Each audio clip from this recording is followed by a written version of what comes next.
Air ketuban adalah cairan berwarna bening kekuningan yang terdapat di dalam kantung ketuban. Kantung tersebut membungkus janin di dalam kandungan selama masa kehamilan dan berfungsi untuk memberikan ruang gerak serta menunjang pertumbuhan perkembangan janin, dan masih banyak lagi manfaatnya bagi janin dan tentunya juga bagi ibu hamil.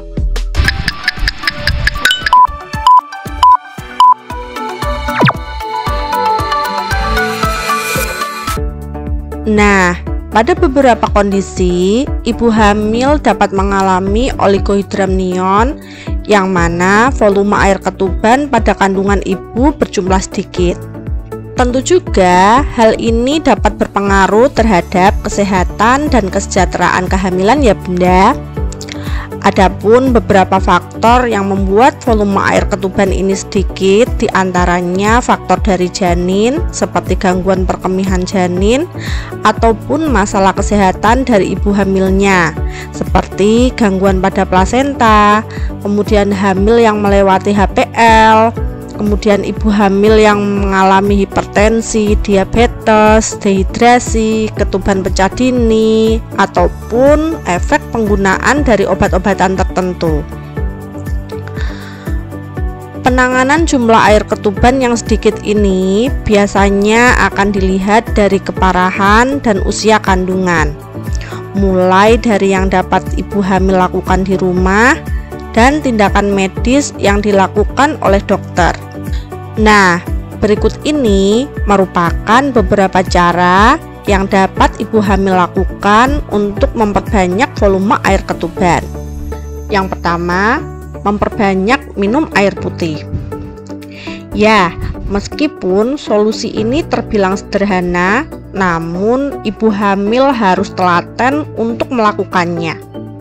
Karena dengan menjaga hidrasi atau asupan cairan yang tercukupi, apalagi nih ibu hamil butuh sekali tambahan cairan, maka kegiatan penambahan asupan air putih ini perlu sekali untuk dilaksanakan ya Bunda.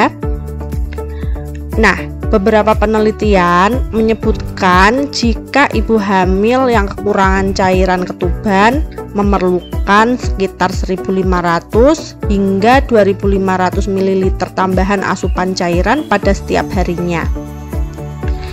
Yang kedua, memperbanyak istirahat. Aktivitas pada saat hamil, apalagi jika aktivitas bumil padat dan berlebihan, maka akan meningkatkan resiko berkurangnya volume air ketuban. Untuk itu, penting sekali bagi ibu hamil untuk mencukupi kebutuhan istirahat atau dapat meminta bantuan suami atau keluarga ataupun teman untuk melakukan aktivitas pekerjaan yang cenderung berat ya Bunda. Yang ketiga, mengkonsumsi makanan yang mengandung vitamin C.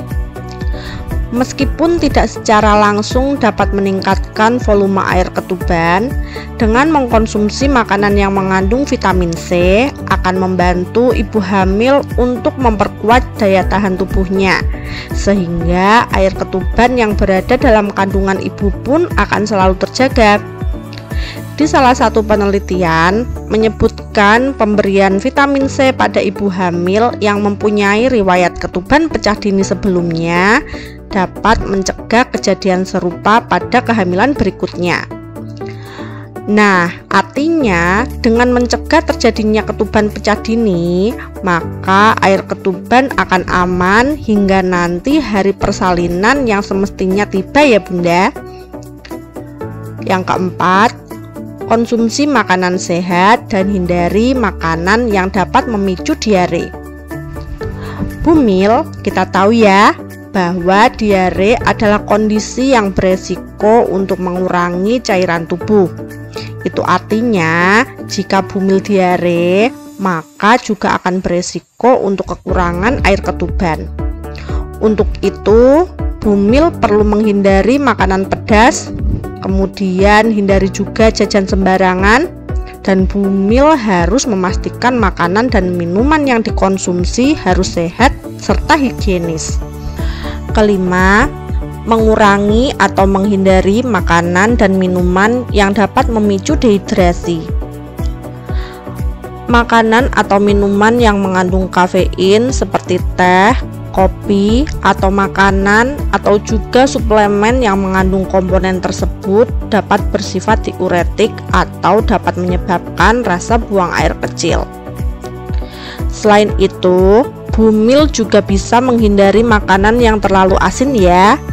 Nah, karena sifat dari garam dapat menyerap air, maka ibu hamil perlu mengontrol jumlah garam saat makan ataupun saat bumil masak makanan sendiri.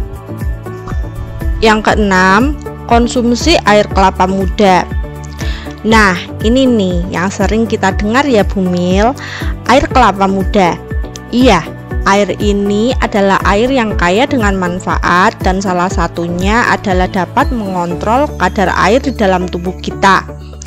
Karena air kelapa muda adalah cairan alami yang kaya akan elektrolit.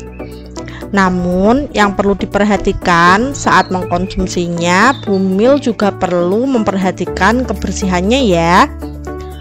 Oke bumil, inilah beberapa tips dari kami mengenai cara untuk menambah dan menstabilkan volume air ketuban.